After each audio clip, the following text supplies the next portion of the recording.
Okay, guys, how are you doing? Are we all set to continue?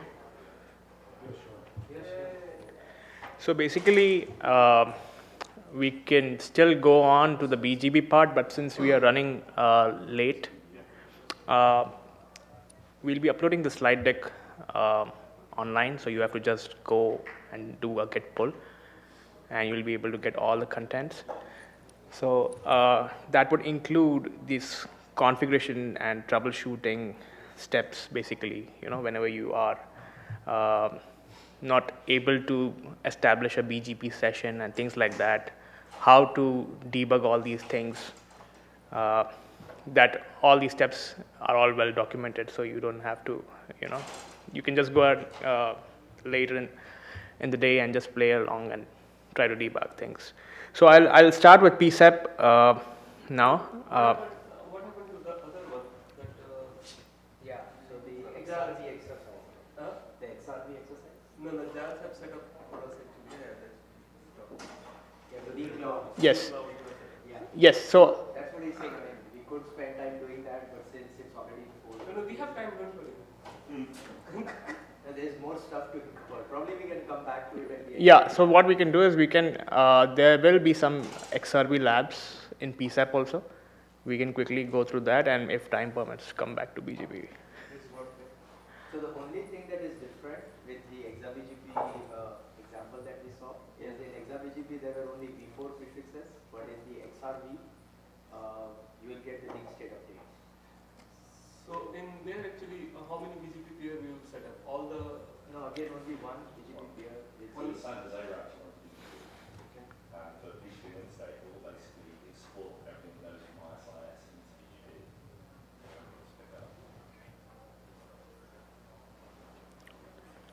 BGP. So to answer your question, it will be just one router that will have the BGP topology or the session connected with the controller, and on three speakers. yes, that will be the speaker, and on that you will be redistributing OSPF into BGP.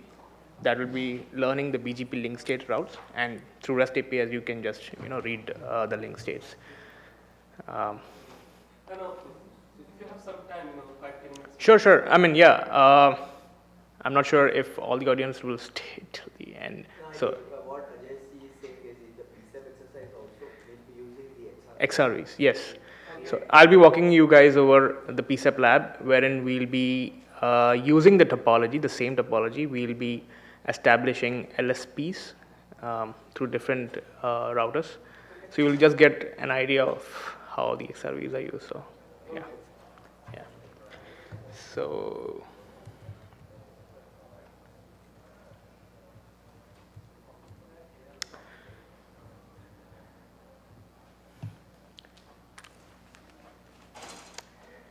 So, how many people are aware of PCEP? I know a few of them are here, are good aware. Okay, so I just get a few hands up. So, I'll just quickly introduce this protocol. So, this is the full form of PCEP is basically Path Computation Element Protocol, where there is a server and there are too many clients. You can have like n number of clients. So the clients basically represents path computation clients, that's what it's called as. And every server, so here basically you can have the ODL is acting as a PCE, as a server. And all the nodes are pointing to the PCE, which is the path control element. And it is nothing but the protocol which uses a normal TCP session with 4189 as the port. And just like BGP, these are the message types that they are. To start with, there is one open and keep alive, which instantiates and maintains the PCEP sessions.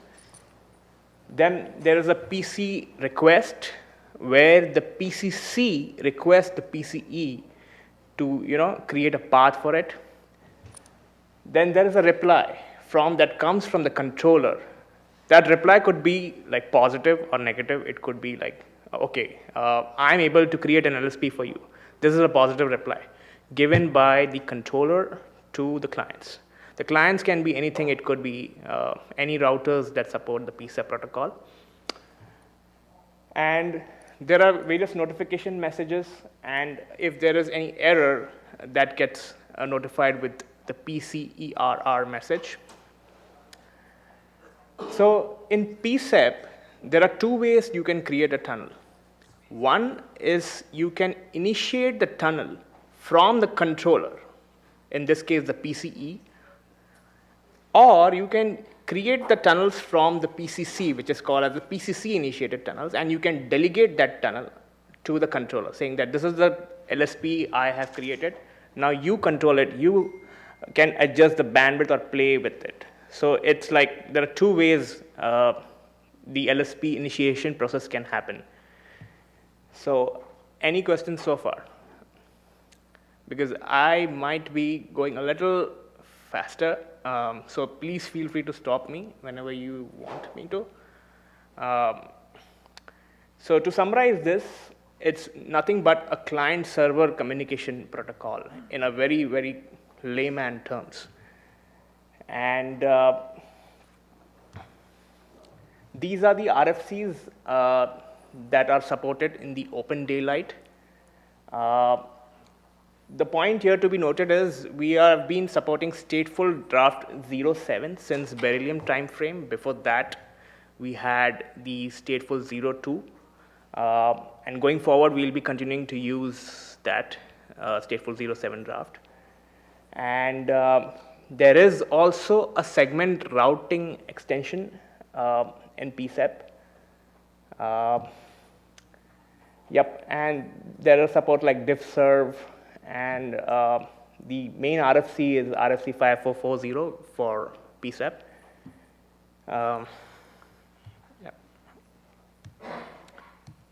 So if you see this, the slide deck, this is just to show that the topology or the network intelligence that we get from BGP can be leveraged by the PCEP protocol to push the LSPs. So basically, it will learn the network topology from BGP, and using that topology information, it can push down, it can create paths between the routers in a network.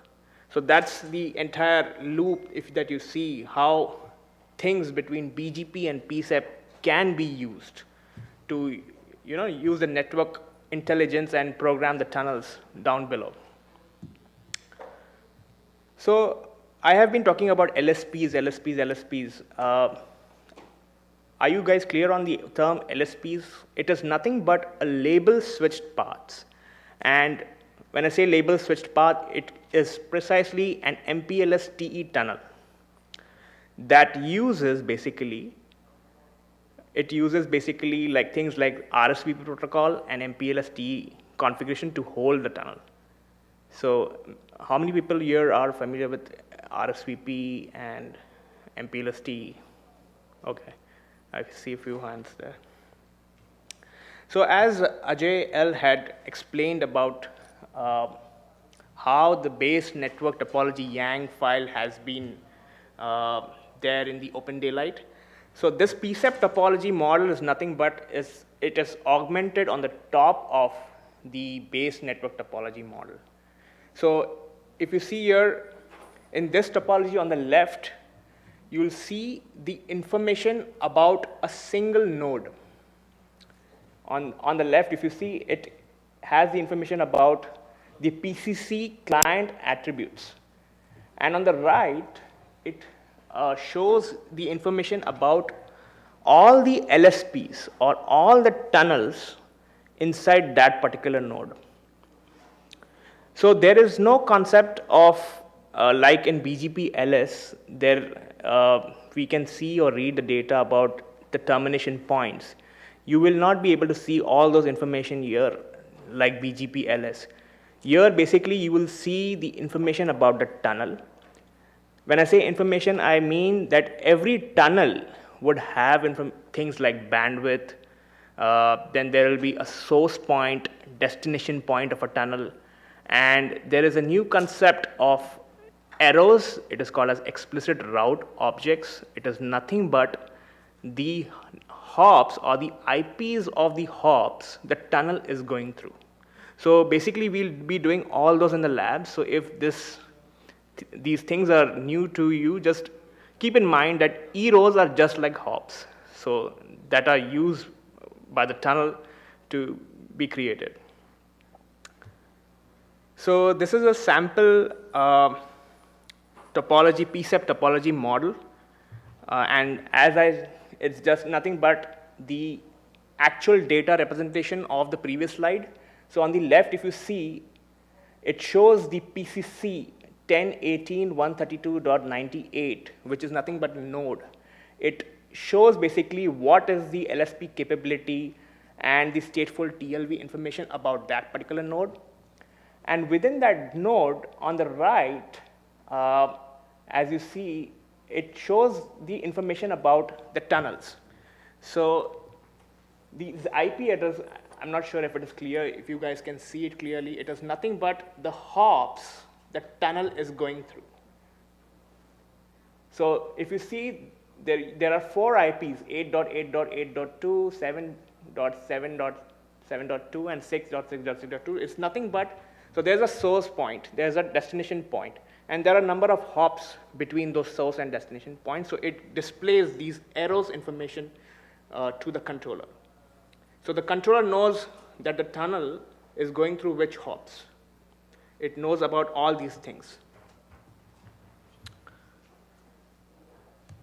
So am I going a little fast? Yeah, you had a question. In your example back there, it's going through those hops. Right. But it's going through an MPLS tunnel, yes? Yes. So does the tunnel ID show up there in that path somewhere? Is that the LSP ID? Yes, that's correct. Yeah. Anyone else has a question? Yeah. Those IPP prefixes, what is that on the router? So it could be 2 things. It could be the loopback IPs on that router, or it could be the in-band interfaces of that router being used.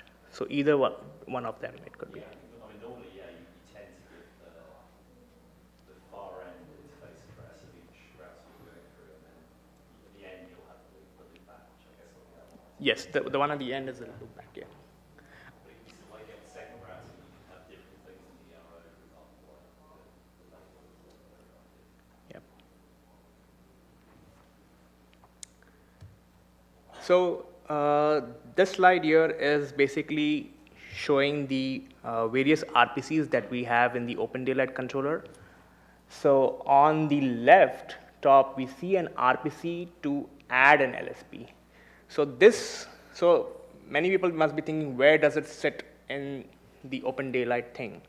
So if you want to send or create the tunnel from the controller and push it down to the router, this is where you would be using this.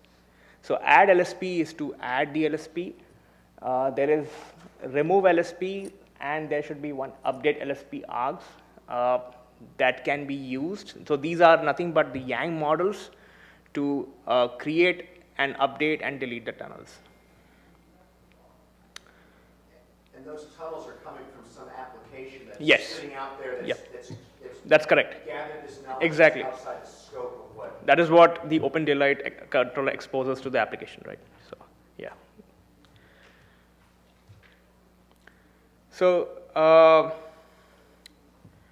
So do you guys want to start with the lab? So how many people are up for the lab? If you can just raise your hand. Okay, great. So I think the VM that, the OVF file that was distributed had the PCEP topology up. So let me go back into the, already installed. So you don't need to worry about these steps.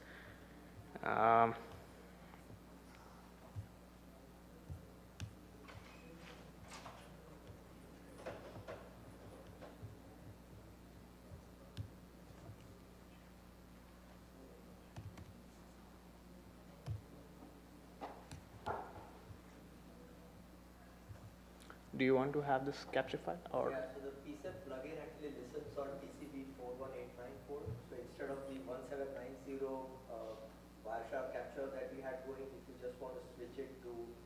be 4189. So that would show you the messages that are getting exchanged during the PCEP exercise. Yep. So you could stop it and then start with different code.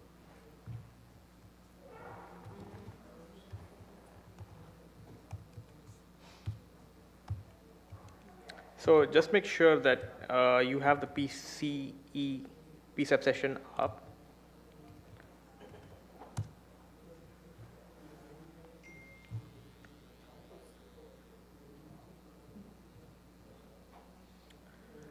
Are you guys with me?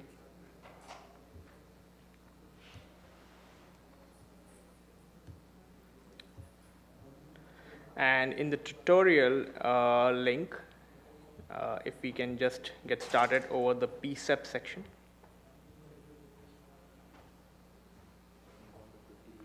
Start the bash up Sure. on the different code. So that we listen. Just Wireshark, right? No, it's already running. It's 4189, yeah. Oh, you have already captured the packets. Yeah, so just stop the, it's already stopped, so options. So instead of the 1790, just change this to 4189.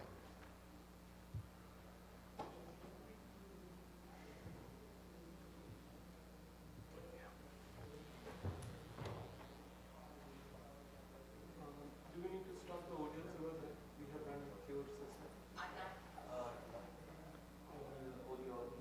Yeah, ODL system that we have run the No. BGP.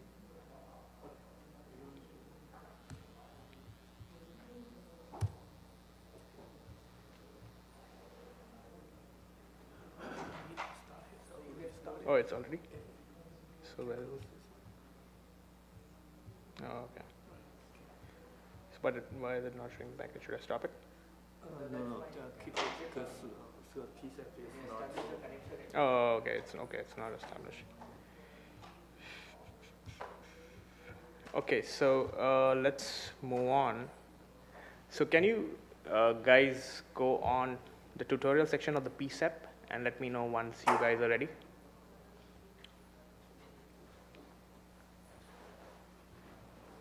Are the log sets, like log set on the controller? Okay.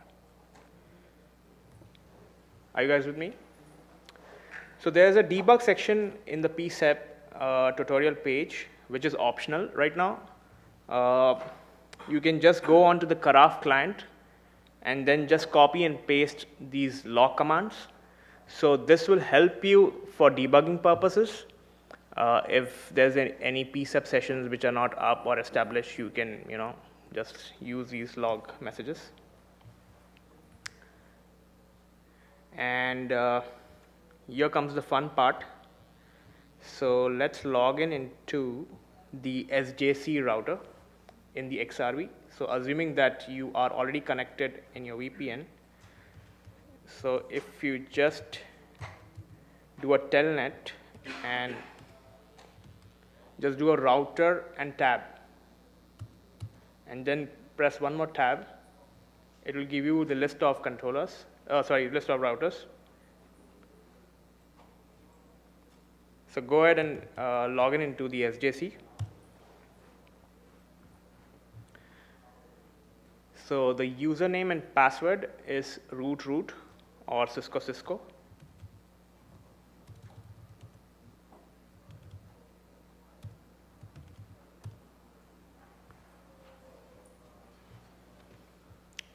Let me know once you guys are in.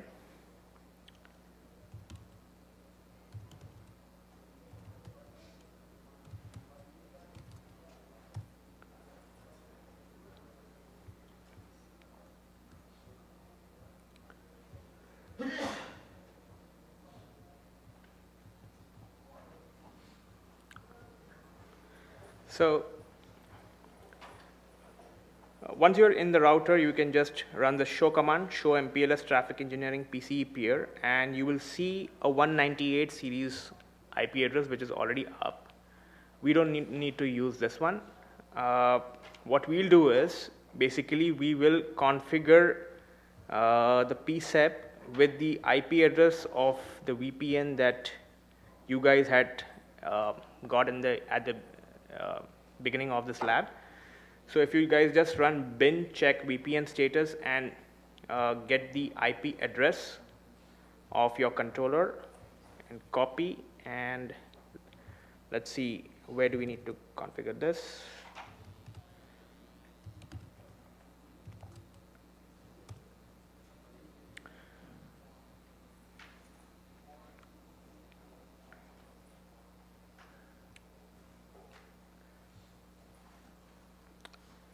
So there are two options. Basically, you can unconfigure this existing 198 IP, which I'll be doing, or you can add a new one. So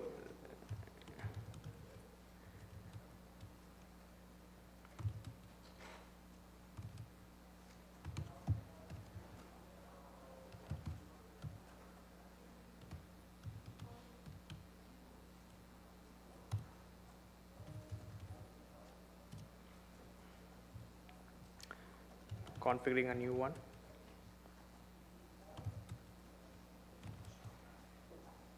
SJC.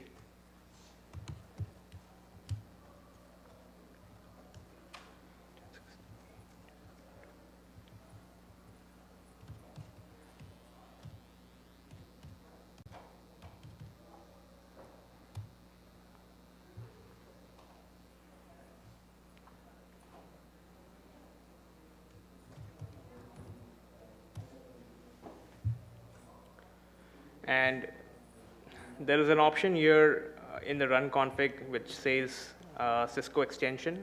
It is not needed for today's lab, but it's optional. If you guys want to keep it, keep it.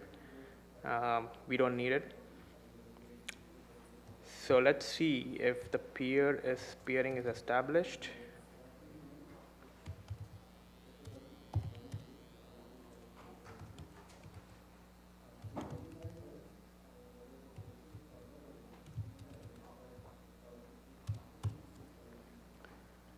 So you must see that the peering must be up.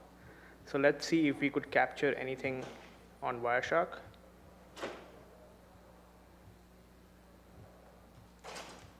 So if you see here, there was a basic TCP protocol initiation at the first 3 lines. There was a 3-way handshake. And on the top of that, there was a PCEP session that happened that sent the open messages, and the communication between the SJC router and the controller was established. So there were a bunch of open messages, keep alive. There was a request and report being sent, that communication that happened. So you guys can analyze it, maybe just save the Wireshark files in your laptop and maybe go home and just analyze it. So there was the port that was used was 4189, and it is still on. So, so are you guys with me till here? Anyone who is lagging behind? All set? Anyone out there? All good? Okay, good.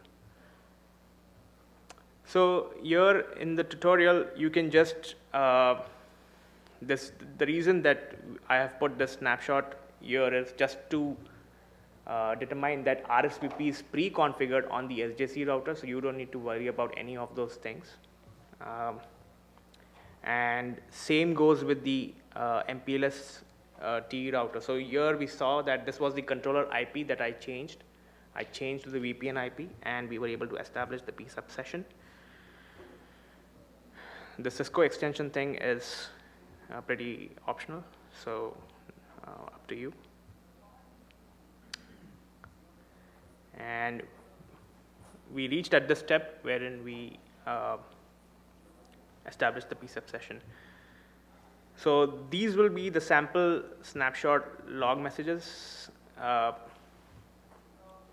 that you will be seeing on the controller once the PCEP session is established. Again, if you have enabled the debugs, the log debugs on your machine, you should be able to see that. Okay, so now the fun thing happens. Let's try to establish an LSP. And if you see here on the topology, we had the SJC router connected to the controller. So what I'm going to do is I'm going to create a tunnel from SJC to Seattle, and I am going to go through Portland. So there are two options basically out here. Either you can go through Portland or you can go through SFC. When you guys are doing your lab, you can just select any of the hops. The difference would be just an IP address. So let's try to create a PCE-initiated LSP. So if you guys have your Postman up and running, just go in the PCEP section, and in the PCEP section you should have everything ready for you. So if I just walk you over the body, as Ajay L might have shown you guys earlier, there are various settings already done. So there's a source IP, there's a destination IP, and there should be some hops also. So PCEP tunnel hop 1, I think, is Portland, if I'm not wrong. Yeah, it should be Portland. And the last one should be Seattle, I guess. So let's try to just, so you don't need to change anything into the settings. It's already there for you guys already constructed. So it is reflected out here. So if you just click on the send button, and you got a 200 OK. So the command to verify on the router is show MPLS traffic engineering tunnels. Things to note here is the tunnel is operationally up and signally connected, and this indicates that this was a PCE-initiated tunnel. Means this tunnel was created by the controller and pushed. So this was created and delegated by the controller. That is what it shows up here, and it should show the hops that it is going through right here. So it is going through 56 and 54, which is the two hops that it has taken to reach the destination. So any questions so far? Are you guys with me? Someone is lagging behind, let me know. Are we doing on time? Good.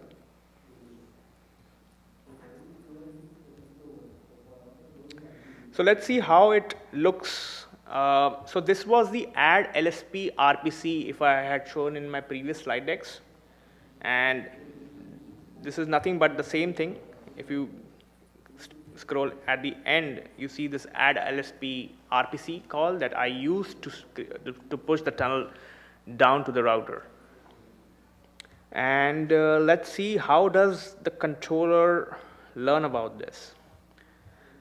So does anyone remember what I had told? What does the controller read or have the information about? Anyone in the audience? So no. So as I had mentioned explicitly that it will not read the information just like BGP LS does, like having the termination point and things like that. It will have the information about the node, the head-end router, which is in this case the SJC router. And it will also show me the LSPs that are in that head-end router. So basically think of the head-end router as the brain that was in the traditional days. So the brain has been given to the controller. So now the controller is the brain. Just think of that way if you guys can not perceive the picture in your mind. So let's do a get operation. And if you see, this is the IP address of the SJC router. And it knows about the arrows, which is the explicit route objects. And if you search for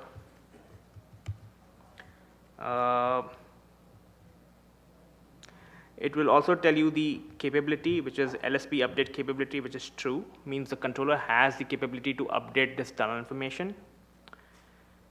And it should also show you that the tunnel has been delegated to the controller. This delegate flag here indicates that this LSP has been delegated to the controller. It is not in the hands of the router now.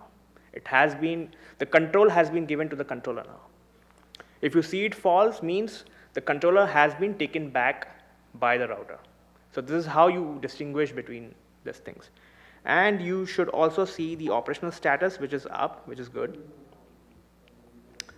And there is also the bandwidth information that shows up here, which is, you might be thinking, what is the 6 times A, like 6 A's and equal to, so it is, yeah, so it is nothing but the base 64 value of the decimal number. So say for example, so this is 0 kbps basically, because I did not include any information about the bandwidth.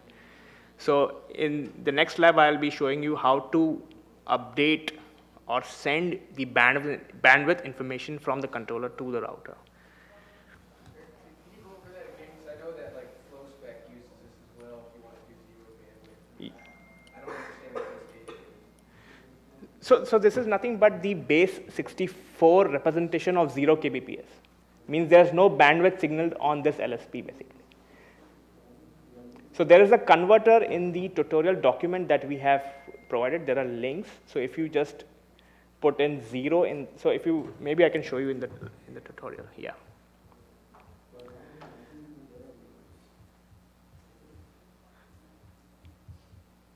Where is that link you had put? Below?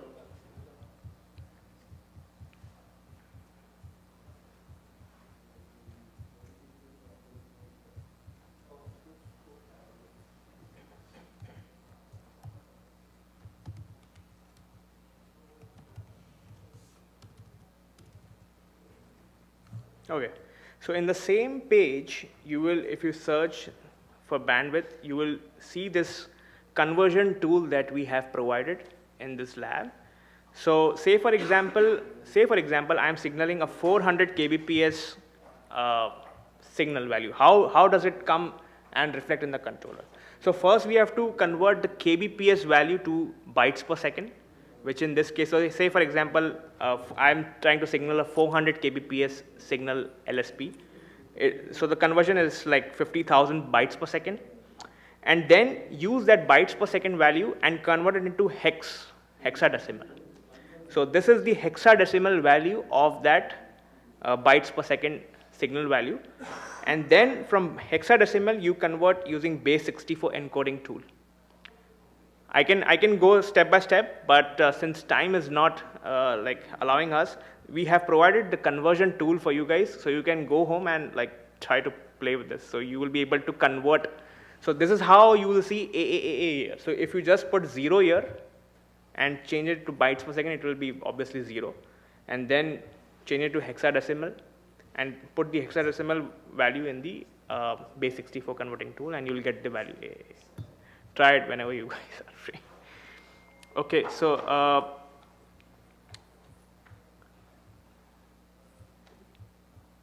where were we? I guess that's what I was saying earlier about, in reality, you probably have a real PCE signal on top of this. You probably wouldn't be going in by hand and figuring out your... Yeah. Yeah. So we did the create PCE-initiated part. Now let's try to update the LSPs with a different hops. So basically in the diagram, we went, I think, from Portland. We went,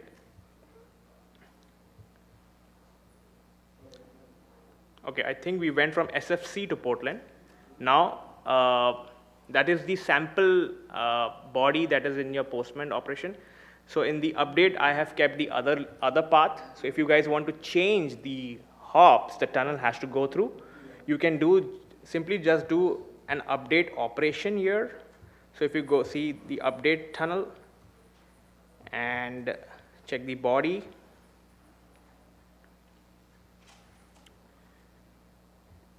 let's see.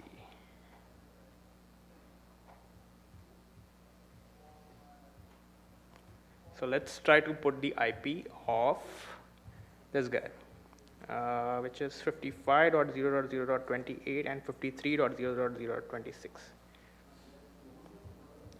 So in the tunnel hop 1, I'm going to change the hop information.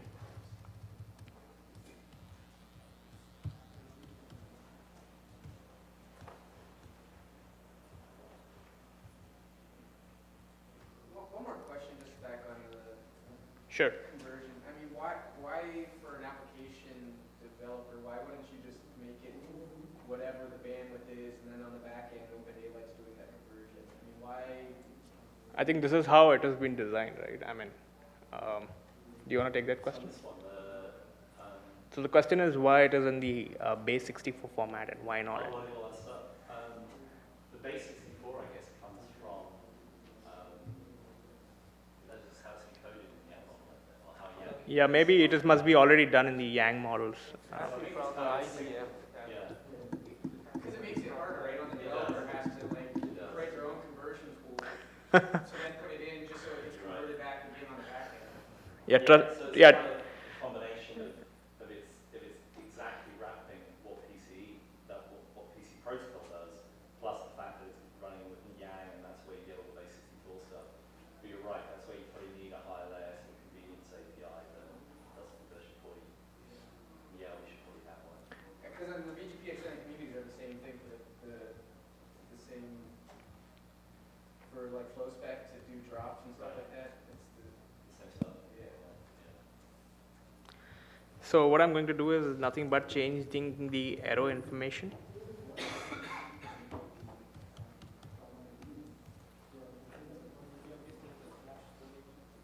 Oh yeah, thanks. So I always keep on missing that. And let me see if it did update. So if you see here, I did not rerun the command again. Earlier it was 56 and 54, so it should change the hops information through an update operation that I did from the controller. And it now is taking the same tunnel. There's the same tunnel, same source, same destination IP, but the hops are changed here. So that is where you can use the update LSP RPC to do this update operation.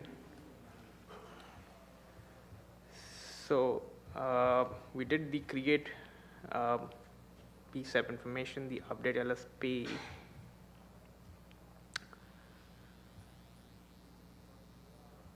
So if you want to do the same update operation, basically with providing the if you want to signal the LSP with, say, for example, 100 kbps or 400 kbps, as I mentioned earlier, this is the base 64 conversion of 400 kbps. So you guys can try it later in the tutorial.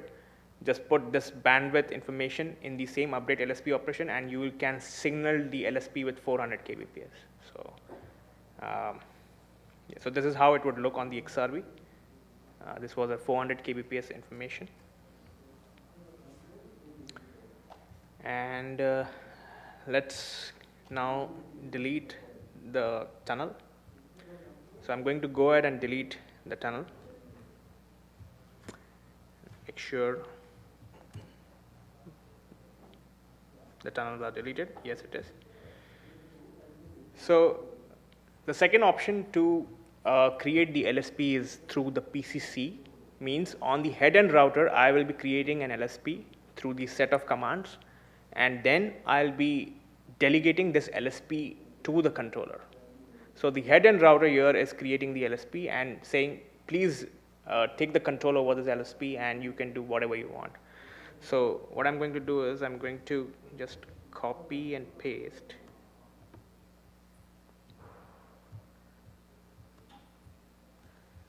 these commands on the router.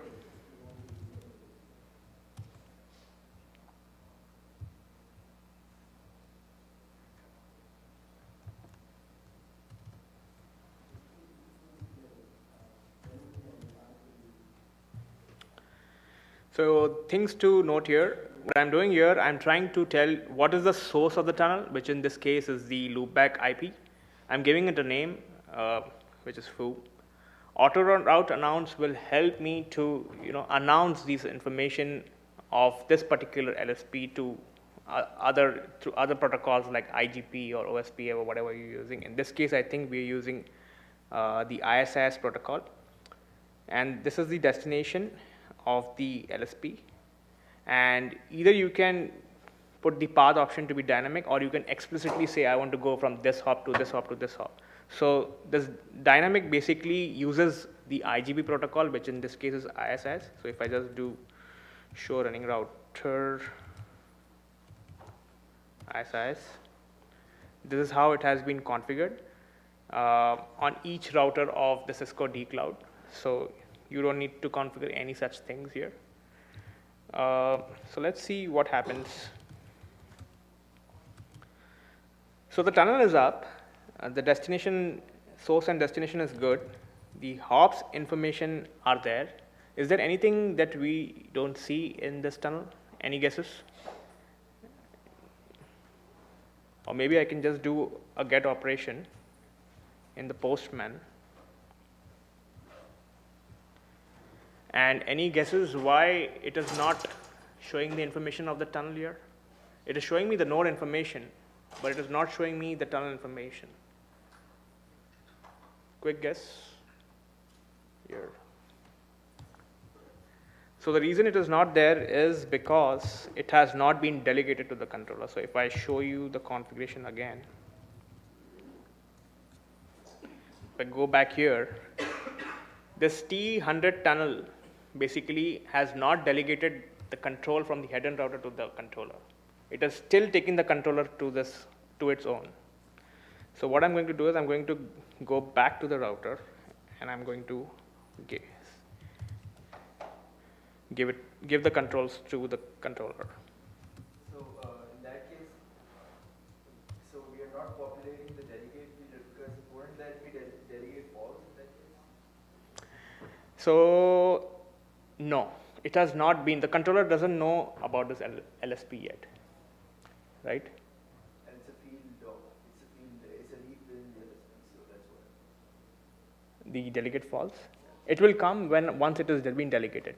So what you can do is, in that case, you have to first delegate to the controller and then do an update operation from the controller saying delegate equal to false. So that will give you the delegate false option. So basically, give the control to the controller and take back the control from the controller. So it works like that. So that is where you will see the PCE delegation false.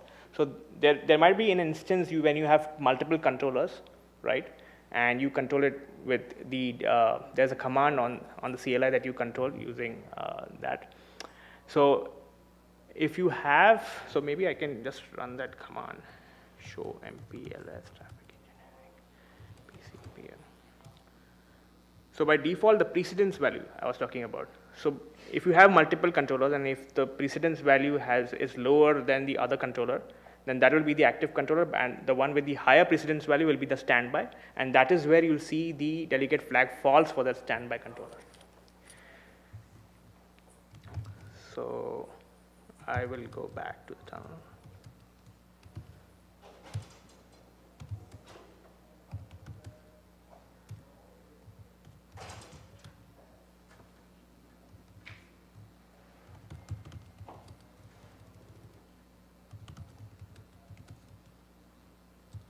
So if you see here, it doesn't show that this tunnel has been created by the controller. It has just been delegated to this controller.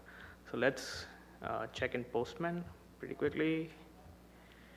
And we do see the tunnel information. And let's search for.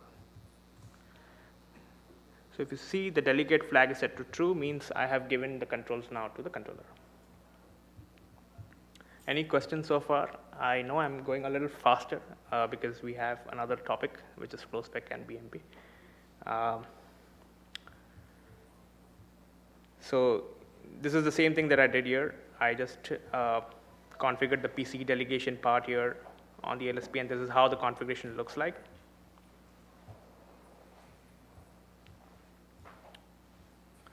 And there are quite snapshots also that in the same tutorial document that you will be able to see that highlights each and everything that I have spoken about. Okay, so let's see. Yeah. How does the active standby controller selection happen? So let me see, show you.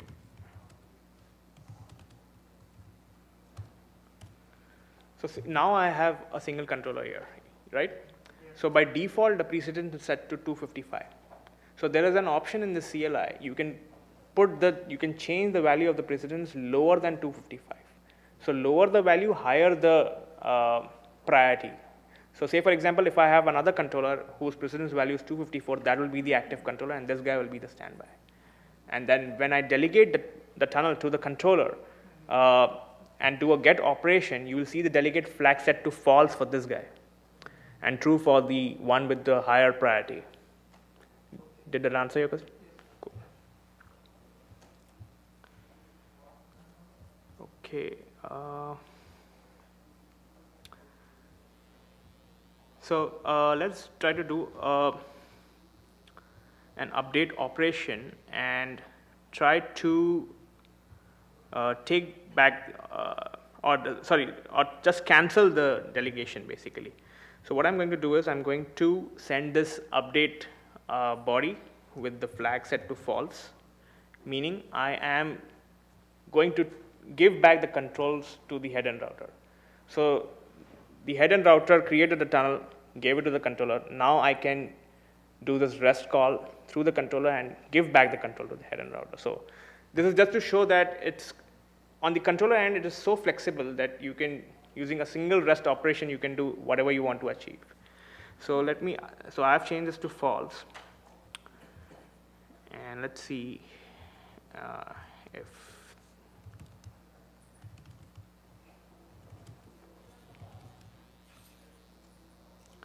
so if you see, there is no information about delegation here. Delegation information has been has gone from here, meaning that this tunnel is now controlled by the router itself. It has not been delegated to the controller. And let's see how does it look in the get.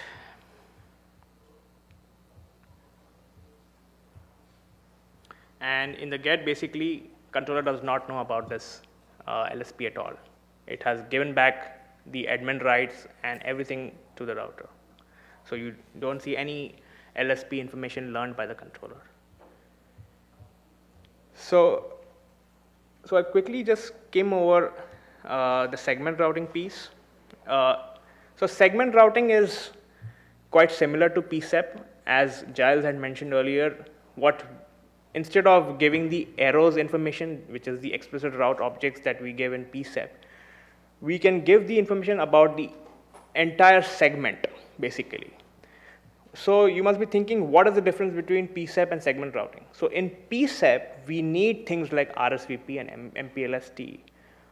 While in segment routing, the tunnel can learn the information through interior gateway protocol, which is the IGP. It does not require any information about what is RSVP, what is the MPLS-TE information, or configure things like that. So it uses the information from the protocols like OSPF or ISIS, and then it basically helps to create the segment routing thing. So I have It still works with BGPLS and PCEP. Yes. But you add additional information to BGPLS to give you the segment information. So you can learn the labels directly from the IGP.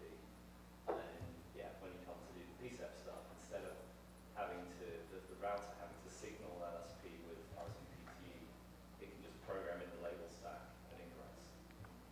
And I guess the key with segment routing is it fits really well with this controller-based model, because you don't have the bandwidth accounting in the network anymore and that sort of thing. So you really need to take it out to the controller. So I think we'll see a real alignment between segment routing and PCEP and use of controllers. Yeah. So if you see, if I just unconfigure RSVP, this tunnel will go down basically in PCEP. But if I do the same thing in segment routing, it will be still held. It will be still held up. So that's what I have shown in the tutorial. So it's very, I mean, the postman collections also are updated. Should be under, so where did you keep? Okay, so I'm not going to spend time re-importing the postman collections because I think it was updated and not being pulled. In the meantime, I will be, let's see if there was anything left in the slide deck that I need to talk about. So one thing to note that there are two ways you can configure PCEP. One is through the 39 PCEP provider, which is kept in the same path where the 41 BGP file was kept. Just I think by default you don't need to change even anything. It's configured with stateful 07 by default. You don't need to change anything.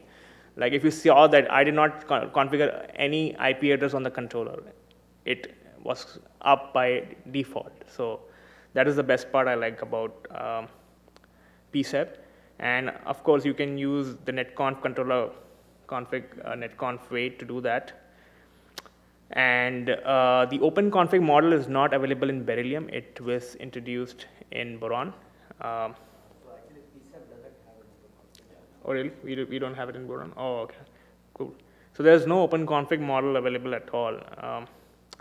And if you want to just change the ID, so in the get operation that we did, there is always a PCEP topology ID that you can have. Here you can, so say for example, if you're doing things like 3-node clustering, you can have 3 different topology IDs for 3 different topologies instead of overlapping on each other. So that is one thing to be considered. And again, the troubleshooting steps are the same as BGP. The only difference is, I mean, I have spoken about this RSVP and MPLS-TE part. So yeah, that's pretty much it.